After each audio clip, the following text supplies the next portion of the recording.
Kasia, thank you very much for being here. Once I started to research women to invite for the podcast, I stumbled upon your profile on LinkedIn, and your name is very Polish. So I guess that you originally are from Poland. But then later, when I dove into my research, I did find out that you are based in Berlin. So as the first question, I would like to ask you, how did you end up in Berlin? How long are you living there? And yes. Yeah. So yeah, my name is super common. You screen Kasia on the street of Polish street, and then like 5 ladies are turning around. So good guess.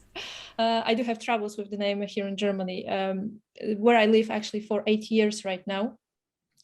I'm originally from Poland. I was born and lived in Białystok for quite a while. Then I moved to Poznań to study political science, and I lived there for a couple of years. And then came this moment when I really wanted to get with my husband. So we really wanted to try something new, find new jobs, the two of us, and we were naturally thinking about Warsaw.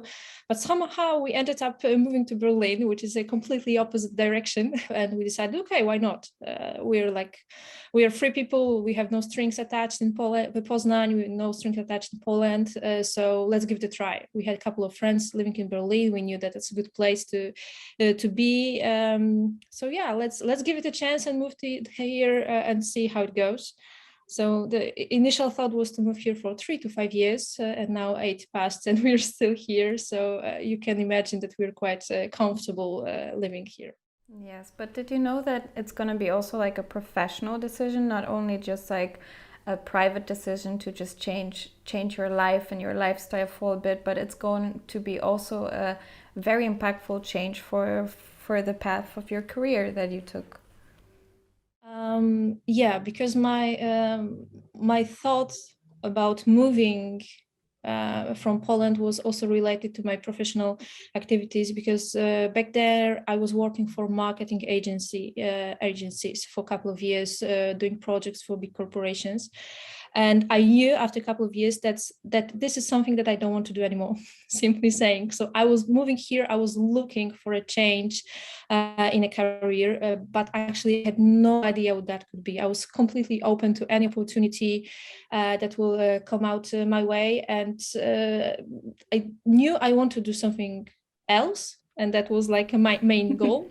I knew what I'm good at. I knew what type of skills I had. And I was looking for something where I could actually use that.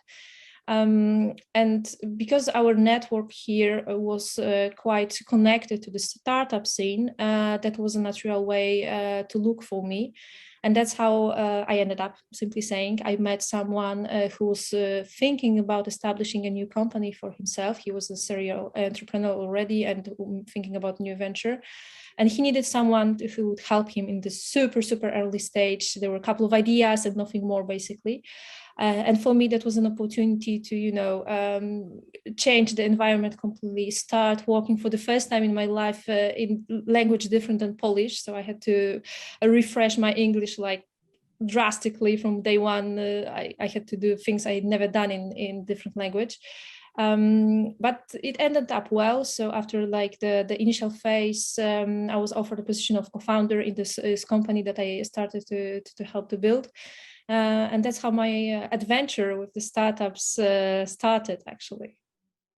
And circling back to your experience from the marketing agency, but because I think also in the previous conversations I had, even one woman, she was working in a call center before, and this call center experience gave her a certain insight onto how to sell.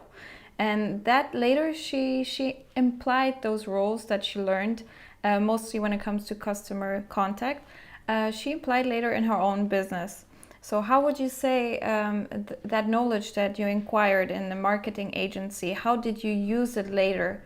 And how do you use it maybe even today as a partner for Ragnarson? So what I was doing in agencies was I was an account executive. So I was working, I was managing the projects for corporations, being the person between the client and the rest of the team. So my role was to actually manage different stakeholders, making sure that the budget, the timing, and all the requirements are in time, in place, in the way the customer, the client is happy. So being this like a project manager is completely versatile skill, useful in any type of environment. So I started with that. Another thing is that like a very hard skill is very simple, like Excel or PowerPoint, which is today nowadays it's quite a kind of stupid, but in reality is super useful, and not that many people know Excel in like, let's say, more advanced level. So those are the things that those are the things that I started with, and I also used some of my, like, let's say, natural curiosity and natural skills. Like, I'm a very analytical person. So for example, the first day that I had to prove myself worthy joining, so let's say it was like a test day, I had to do I got a task of researching potential competitors to the idea that the founder had. First of all, I had absolutely no idea what's that about, because it was a company in advertisement technology. So for me back then, it was like a dark magic, something like that, even though I had a background in marketing. Advertising technology is a completely different topic. I had no idea how it works. And I had to research potential competitors to an idea I didn't really understood yet. But I said, okay, let's give it a try. I will Google something. And I actually managed to find some of the competitors that even the founder didn't knew about. So I did quite well. I'm happy with myself. And I proved that, okay, even though I have no idea what I'm doing in terms of understanding the environment, my skills are good enough for me to actually being able to provide some value. So I felt really good about myself. I proved myself, and that was my day one at New York. Yeah, this is also a very important thing that you're saying, because this confidence is sometimes very important when we want to start new projects or also new businesses, because we don't always have the entire skill set. Sometimes we lack knowledge in some areas, and I think it's better to admit it and be confident in areas we know we're good at, and just, try to improve every day and become better, than giving up, because, oh, I don't know this or I don't know that, or, like being confident and being kind of ambitious driven is, I think, one of a very, very nice set of talents to have. Yeah, that's actually something else that I learned in the first days of being there, is that I need to be humble enough to admit I don't know something. But if I don't know something, there's definitely someone else who knows the answer to my problem or my question.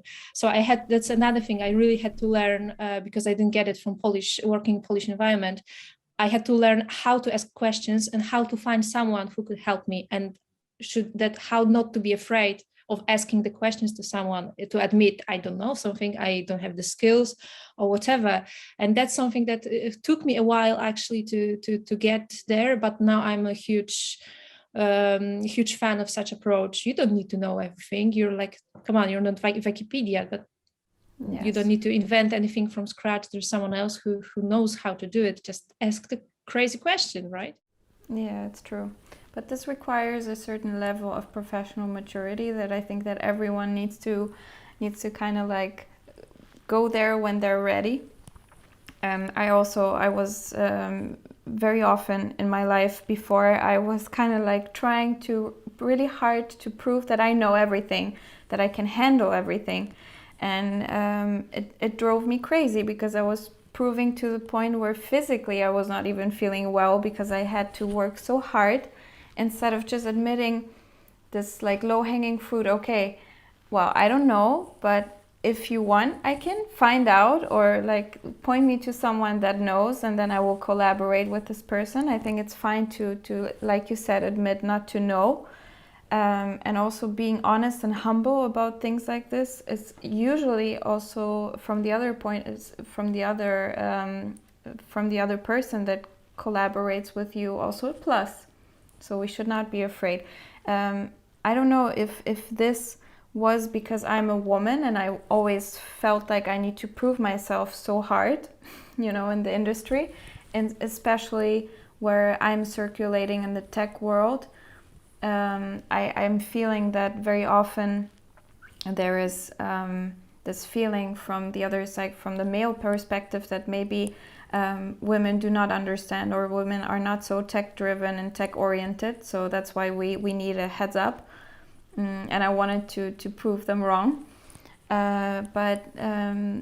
Yeah, I'm circling around this context, but I actually wanted to ask you about the Berlin, the German environment and the community around maybe also the tech world, because right now you're a partner in a company that invests in startups and tech startups.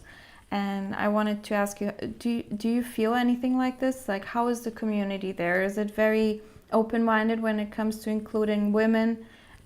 Is there any? Do you feel like you're a part of like a diversity, or not anymore, or not at all? I think that's one of the things I really like about Berlin, that it's very diverse by the definition of Berlin, so to say. Like, first day I moved here, I went to look at the city, and I had this feeling that, okay, I'm really welcome here. I feel like at home from the very first day, because every person around me is completely different, looks different, behave differently, but no one cares about that, really. Like, live and let live, simply saying, it is a way of how people behave generally in Berlin. It's very untypical for Germany, but you have to admit that first. But Berlin is a super cool city because when it comes especially to a startup scene, it's super diverse from the very beginning. It's multinational. Even though it's Germany, almost every single company is English speaking by default. There's no other way around. If you want to hire good people, you need to speak English first, not German, which I prefer as well. So I've met from the very beginning, I've met a lot of ladies, a lot of really different people here. I never personally came across this the situation that someone looked really down at me or behaved differently towards me because I'm a woman. Maybe I was simply lucky, or I was not really looking at this type of behavior, or I was ignoring it, maybe even. So I'm lucky enough that it was okay. Actually, there was one situation, but it was later when I got pregnant, but that's a different story. But generally, I never really came across a situation like that. And I was lucky because I heard about the situations. Unfortunately, they happen also here. But if I would have to point into an environment that is really inclusive, then I would say Berlin is a good start. That's nice. It's also nice to hear that so close to us there is also a city where it's like this. It's very diverse. I think it's even nice to just visit and to see how colorful and beautiful the world is, because I don't know, my perception of Wrocław, for example, is that everyone pretty much looks the same. Like, there is not much diversity here, and sometimes I miss seeing cities, and especially because of COVID and we don't really travel so much. I miss seeing people that look different. And my husband, he's Brazilian, so he's also from a very diverse country. And when we traveled there, my eyes were enjoying seeing, and I feel that this is all very personal for me, but my what I feel is that the world should look like this, every city. And it also creates, in business, it creates a context of openness that I'm really looking forward to.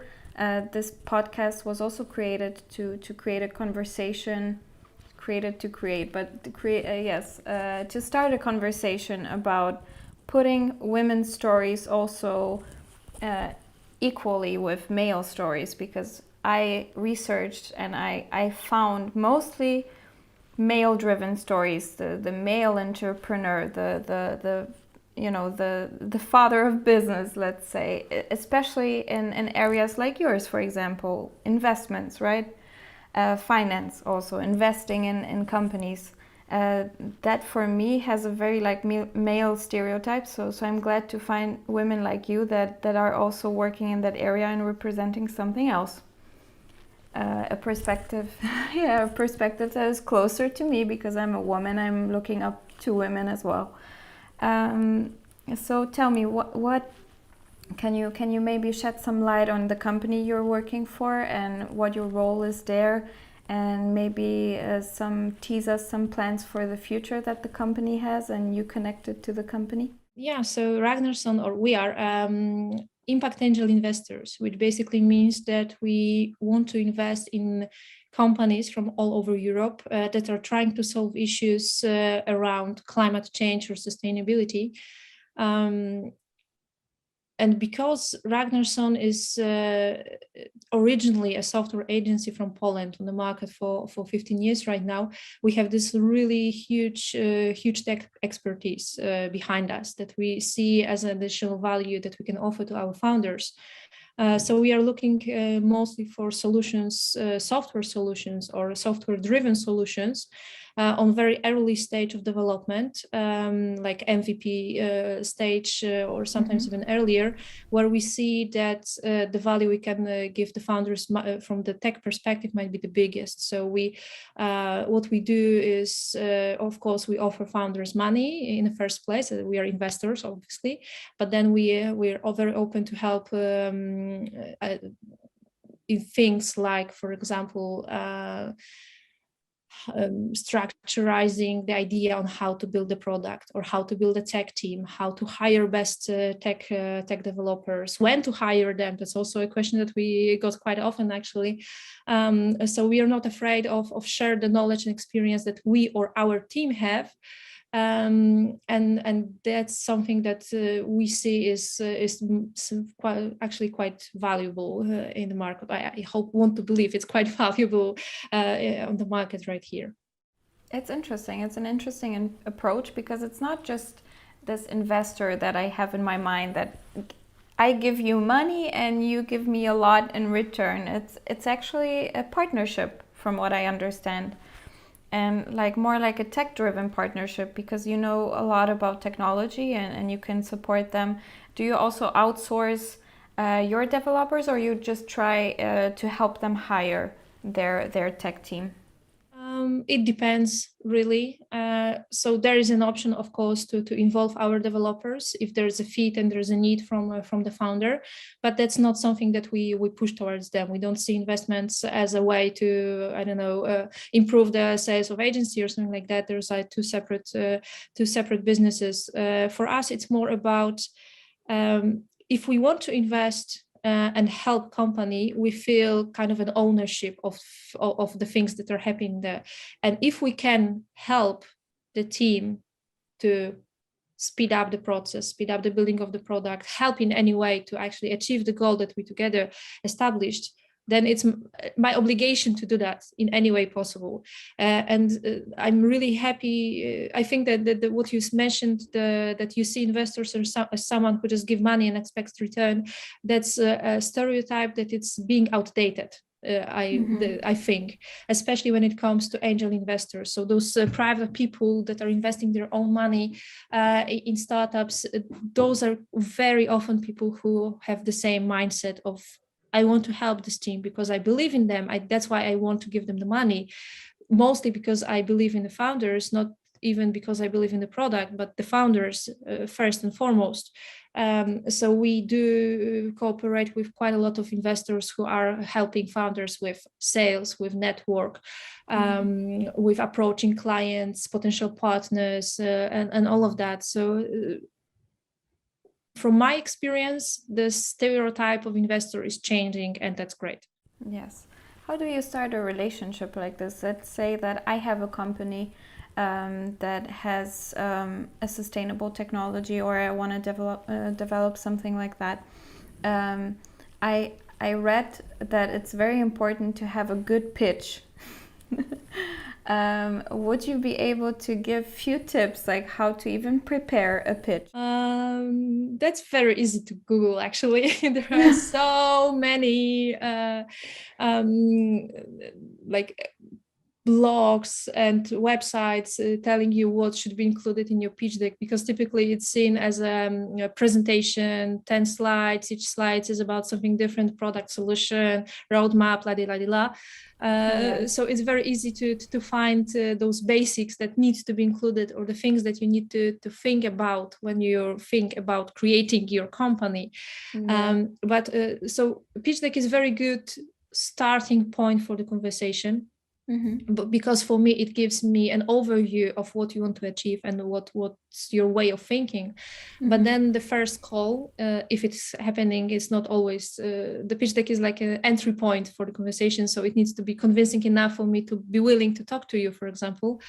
And then the conversation is even more important, because when we're thinking about investing in companies at that early stage that usually just started and don't have any proof of concept, sometimes don't have any revenue, any traction, or it's just only started generating those.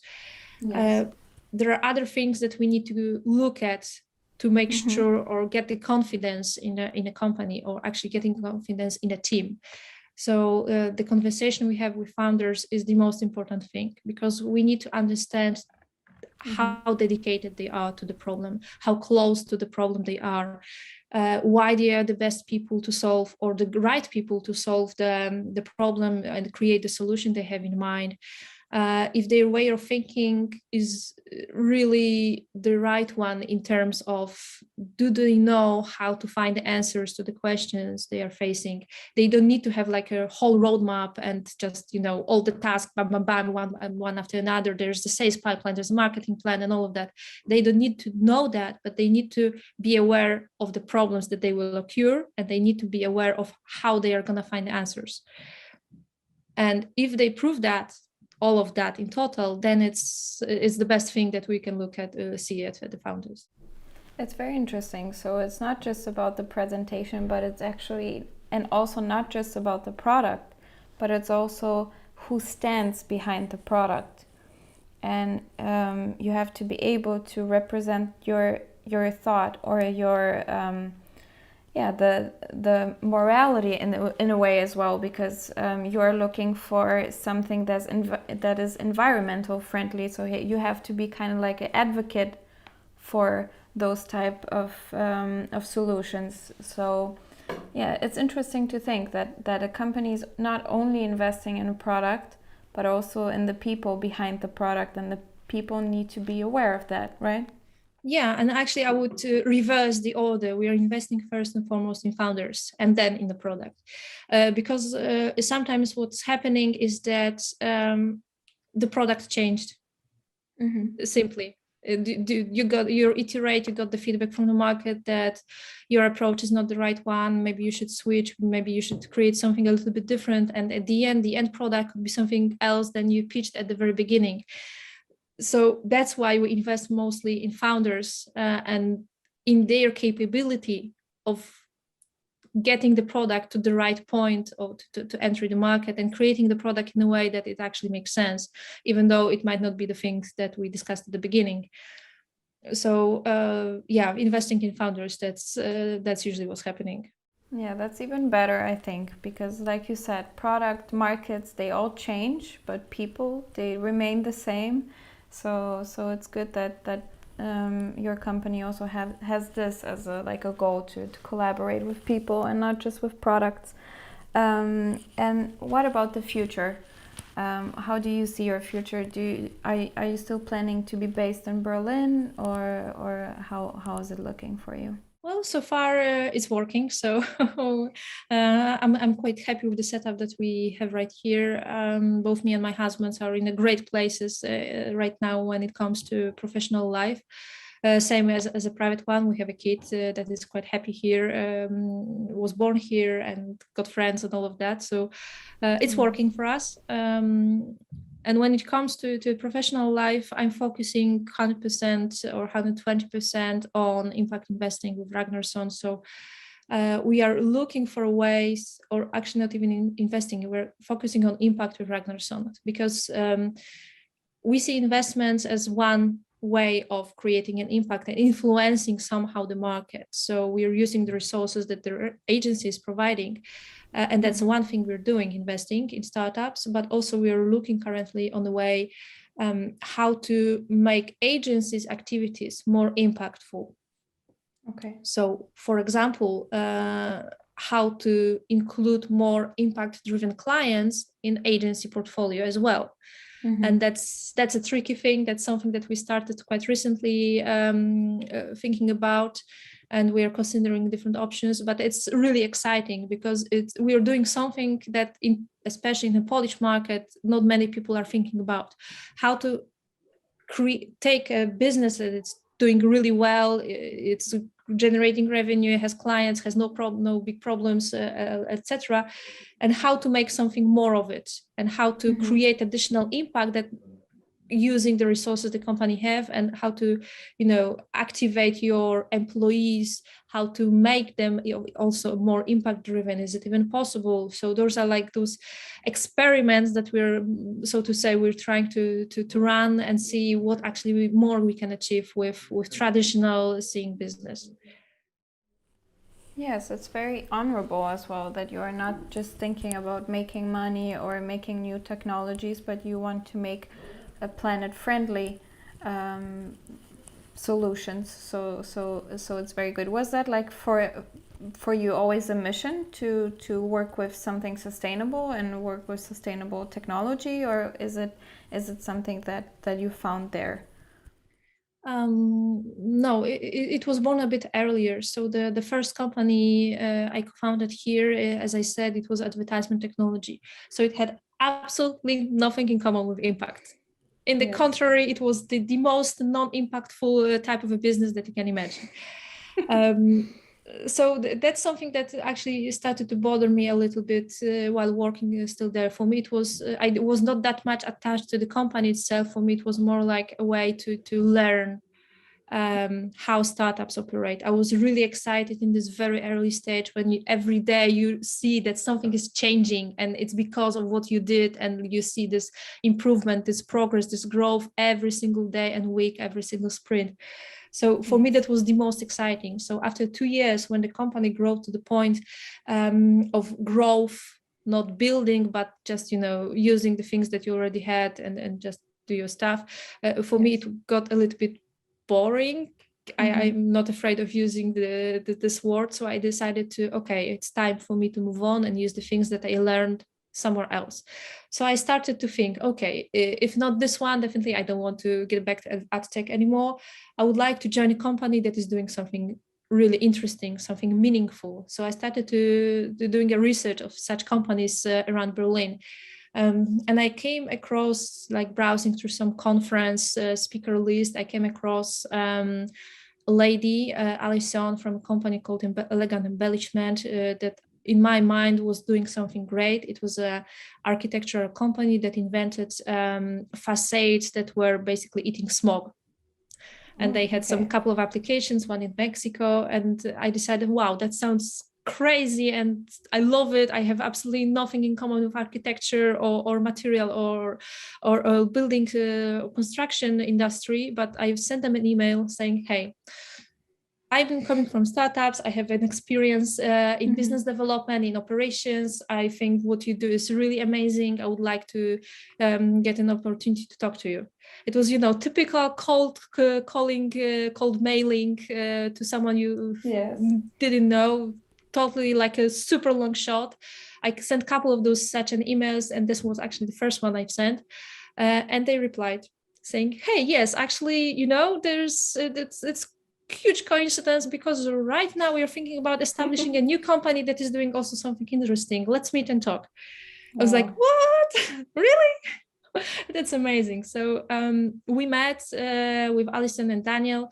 We immediately clicked. They had a new idea, new material that was carbon negative, thermoplastic made out of a biochar. And they didn't really have like this business experience, expertise of startup, fundraising, setting up company. So I came across like just in right time, just the moment when they started to think about something. It had to be like, it's a fate. So I joined the team. I became a co-founder again, and we started the company together. It was 2016. But it turned out it's a completely different environment than software startups. So when it comes to material, everything was taking so much time. It's unbelievable. And when you put into this equation also the German bureaucracy, which is taking even more time, at the end, there was not that many things for me to do from the business perspective. There is no business development when the product is not ready, because the certification process and the improvement of the formula was taking not even months, but actually years. So I decided to put a stop in my involvement in the company for some time. There was no point in putting money in my position when it made more sense to put it in product. So I decided to leave, but it taught me that, okay, there are so many companies that are doing amazing things, and I would like to be involved more in those. And I would like to be involved more in this early stage of building a company. That's something that I feel like really excited about. So when I thought about my next steps, I decided, okay, let's try something new with the experience I already have. And I decided to switch to the dark side and join the investment team or accelerator or any type of organization or institution that is supporting companies on this early stage. My plans didn't work out at the end of the way I was thinking about it, because I got pregnant in the meantime. So I took some time off, so to say. For example, we took a 3-month sabbatical when I was pregnant with my husband, and we did like a Euro round trip just to change the environment, mindset before the big change in our lives. Amazing experience. Very good idea for everyone that is pregnant as well. Because later you're very grounded for a bit, so exactly. So it was a cool idea. I'm very happy. So when I came back from maternity leave, I came back to my original idea of joining investment team somewhere here in Berlin. So I started to ask people from my network, hey, that's me. I have a small kid, but who cares? He's in kindergarten. So I have time. I want to do something. And that's how I found my next company. So VC from Berlin, a very small one. And I joined them for when my kid was 13 months old. And that's how my adventure with investing started. That's a very interesting path. I always admire people that are bold enough to start with outreach, because it seems not so personal, because you're writing only a message, but it's very powerful too. You can make it very personal in the same time. And that's also how I started this podcast. I didn't really know women that are CEOs and founders personally. I had to contact them. That's also how I found you. I also cold emailed you in a way. So it's an interesting path, and I think it could also be like a good beginning of business for someone. Emilia, that I had before on one of the episodes, she started her business like just that, by contacting maybe clients, and it worked out just fine. So I think it's a way. It's like opening a door. You're opening a door for yourself, and I think it's a very good step to take. And I'm glad that it worked out for you, as it also worked out for me. I'm very glad that you came also into the picture of that podcast, because if someone is going to watch more than just your episode, but also the other episodes, they will get to know women that are not only career driven, women that are actually mission driven, and you are being part of it. I have, and I don't know if that's my luck or I just find people like this, but most of the women that are actually, I don't know if there's any woman that is not like this. The women I spoke to so far, they all have this sense of mission. They all have this sense of living very consciously, knowing where we are, whether it's acknowledging our planet, acknowledging our community, acknowledging other women, for example. Or even I have one woman that is, she's in fintech in Brazil, and she wants people to be more independent financially and educate them financially. So all the women have a sense of mission, and I think it's very beautiful of you. And I'm wondering whether it's because women are like this in general, that we have this sense of taking care and giving back, you know, taking nothing for granted, or yeah, is it just like random and it's just a character thing? I really don't know yet. I'm trying to be careful with this type of generalization if it's something about women, because I'm coming across both men and women that Of are course, impact yes. driven, and I don't really see this trend that it's more women that are like that or not. I think it's general trend that people are more impact focused or more focused on the way they are doing things. And I want to believe that it is this general trend that everyone is more conscious about how to run a business. If I should run the business, it's I'm really happy to see that it's more common, especially in Poland, that it's the environment is a little bit ecosystem is a little bit behind, for example, the Germany, but it's started this mindset of that, okay, I can run my own company, I can become a founder, I can start my own startup, that it's not like, what, you're a weirdo, it's too risky, don't do that it's changing, and that the ecosystem is more supporting for such people. And I think that's a great step. And there's a long way for the impact startups to be the majority of the startups that are being created. But I strongly believe that we will reach the point that the impact startups won't be anything weird or unusual anymore. Yes, yes. The same as like, you know, women that are founders or women that are CEO, although we are only 8% of the Fortune 500 list, but I think that we can still grow that number in the future. I really hope. During the episodes of my podcast, I really like also to touch a subject that is feeling defeated and feeling a little bit lower on when it comes to motivation, especially when you start something. The start is usually very hard, and I think that once we have defeat, we sometimes think that it's not meant to be. But as I'm trying to normalize defeat and lessons, I wanted to ask you, what do you do when you feel down? Like, do you have any techniques that motivate you, something that elevates you once you feel a little bit, you know, downer? I quite recently discovered one when I joined Ragnarson, actually, and I think it's a great thing.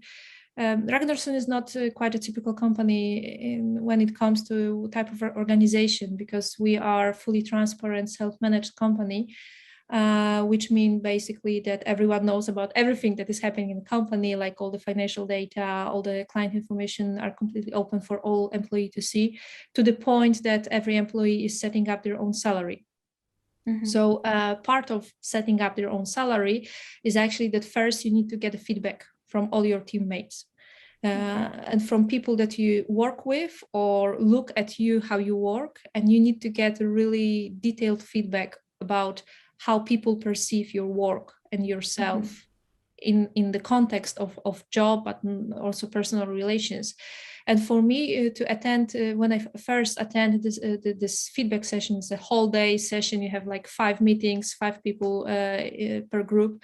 So you got a lot of feedback from all those people, and Yes. to learn how they see you and how they help, actually those people help you improve yourself. And hopefully you got both positive and negative feedback, but this negative feedback actually is even more building, helping me than the positive one, because it shows me ways to improve myself and to improve my work so I can actually feel better. So for me, those feedback sessions was this type of a tool, how to make myself professionally better when I feel like, okay, I'm tired, I'm not sure if it makes sense what I do, I'm doing all the same things all the time, does it make sense, I'm tired, I just want a break. But then the feedback came saying, hey, I think what you do is super cool, but maybe I don't fully understand this thing. Can you explain it to me? Or maybe you think maybe when you talk to your partners or clients, maybe put more emphasis on that, for example, or tell more within the team about what you're doing so we can have a better understanding. So this type of a feedback really, really helps. And it doesn't have to be like, annual or once a half year. It could be like the constant feedback. Ask people around you, hey, what do you think about things, the way I'm doing things? And it really could help. Okay, so that's a very good advice, and also not to be afraid of feedback, because feedback is there to build. And yes, I was also going to ask you, do you have any techniques when it comes to feedback? Like, is there a certain way you like to give feedback that you've seen that is fruitful for the people that are talking to you personally? It depends on the situation. When it comes to this once every half year feedback sessions that we have, I need to really prepare to those. So I'm collecting my mind, collecting thoughts, thinking about every single person I know I'm gonna talk to up front. So it's not like, okay, I sit right now and I have to think about you, how you behave. It's not like that. I need to be prepared. But also something that I worked hard about and had to learn is to give a constant feedback. So for example, I'm on a call with someone from my team, with with a client, for example, or with a founder. We have a conversation ends, and I'm on a call with my teammate again, saying, hey, I think the way you said something in this call, maybe rephrase it, because it could be sounded the other way around. So learn how to give this immediate feedback after something happened or after some task was finished. It's something that you need to learn how to do it in a way that it's like, just, okay, I'm doing it because I know how to do it, for example, better. Maybe this could help you or something like that. Yes. So the preparation first for the big one, and learning how to do it quickly when it's still fresh in both sides' mind. It's interesting. It works with children as well. When like one big feedback talk once a year is not enough. You gotta be like constantly feedbacking them. It is gonna forget all about that. Yeah, it's something like that, exactly. Yes. Okay. We're circling already around the end of this conversation, but I wanted to ask you something, because that's also some feedback I got from listeners, that they're really looking forward to the person's inspiration when it comes to people that you look up to, maybe someone that influences you, because you have been a person that was actually referred also to me by my coworker. She approached me and she says, there's this woman, she's based in Berlin. I really like her content. I really like what she does. She inspires me.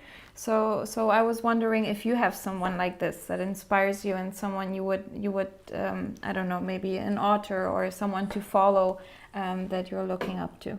That's always a very tough question for me because actually I don't have anyone, like any particular person that I'm like always following and checking whatever the person sent. It's more.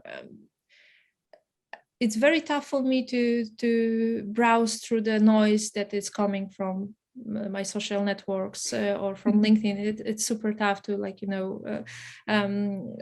find something really valuable. So it's more about like, okay, this time this person said something interesting. If I will come across again, that's great. I will follow it, maybe, but maybe I will not see anything more from this person. So I really like to read, and I read a lot. I read a lot of not only business related books, but also impact related books. That's something that I'm constantly on, and I'm exploring the industries and the problems that bothers me here. So I'm trying to find within those industries some people that are really know what they talk about, and it's still in progress. And it's constantly changing. I'm switching the people, switching the books, and all of that. So unfortunately, I don't have anyone to recommend. But what I'm doing is I'm constantly looking, and it's also some way to deal with that. It's true, it's true. Constantly educating ourselves and also like being in topics that we're passionate about. I think it's also it's a good way. Yeah. Good. And how do you approach the problem? I'm looking also for inspirations. How to find an inspiration? How to find an inspiration? I read a lot as well, and I think I read about everything that is circling around my life. For example, I have a autistic daughter, so I like to read articles or books about that. It's not really professional related to marketing or to what I do, but because it builds me as a person, because I am a mother of an autistic child, it kind of also influences what I think about work. And many things I have created so far in marketing, or the way I write or the way I create something, are kind of influenced as well. Because I think, like, how would a person like her see what I do? So it adds up, you know. And when it comes to me, I also really enjoy to listen to podcasts, because I think that it's a nice way. There are those very small TED Talks. There are like 9 minutes, and in the morning, you know, before starting work, I think it's a very nice thing, because they're about so many different things. They're nothing about what I do, but the people behind those TED Talks, you know, the way they present themselves, the way they're able to talk, it's very inspirational. And the way they advocate their brands or what they do, or even their ideas, because some of the tech talks are about social issues, not really about like technology. This is something for me as well nice to listen to, and get inspired, because I've thanks to that I've listened to many nice stories and got to know about many people. And I don't know if you like it or if you know, but there is this blog. It's more like an Instagram account, because social media changed, but it used to be a blog called Humans of New York, and it's also a very beautiful thing. It's a guy, he approaches people and he tells people stories, and I think we are not able to travel so much anymore and to meet new people every day, but it's also a very nice way of getting to know people's stories. Yes, that's true. But that's also another way to get inspired. Actually, that's what I love about my job, because I got to learn. Someone is paying me, or I'm paying myself to learn every single day, because every single day I have a conversation with 1, 2, 3, 4, 5 people, sometimes even more. So I'm learning from all those people, all those founders, all those other investors, and I'm coming across problems that I didn't even imagine exist, or I knew absolutely nothing about. So for me, this constant, I'm constantly hungry for learning new things, and my job actually allows me to feed this hunger. So it's awesome. I love it. Yeah, that's nice. That's nice. It's good that you can feed this every day. I'm glad for you. Okay, Kasia, so thank you very much for being here with me today. Thank you for inspiring me and others. And I wish you good luck for your future endeavors. And I hope you also enjoyed being here with me. Thank you very much for the invitation. It was really nice. Thank you. And thank you everyone for listening and watching us. Tune in for the next episode of She Leads podcast. Thank you very much. Bye-bye.